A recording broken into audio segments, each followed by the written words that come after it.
Nine Sports TV.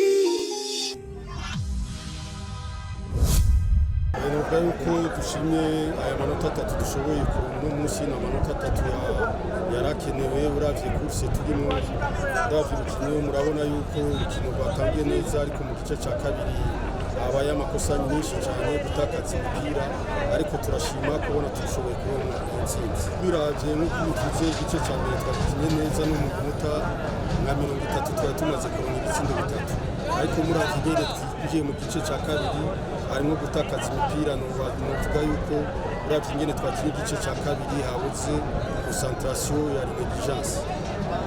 Ndibaza yuko objectif yari ijya nyene tugiye gutegura tugiye kuraba match y'uno munsi turaba amakosa yabaye muri rukino rw'uno munsi tugerageze kuyakosora kugira turabe yuko amakosa yabaye kuri uno rukino kuri match ikurikira ntazasubire kuba. Ndibaza yuko murazi objectif tubandanya ari ijya nyene yo kuguma turwanira igikombe. Ego uno munsi turaye mu kibanza ca mbere turarindira urukino rw'ejo. Ndibaza yuko mubona turacashigaje inkino nyinshi cyane turacari muri course bidusaba urukino rwo ariko rwose kurufata nka finale tukaba turi à 100%. Sinovuga yuko kunganya muhira ari ugutakaza twariko duhura na ekipe turiko turagwanira igikombe uravye dusa nk'abakurikirana amanota abiri n'amanota makenya cyane amanota ukino gatsitara gato gutakaje ikibanza.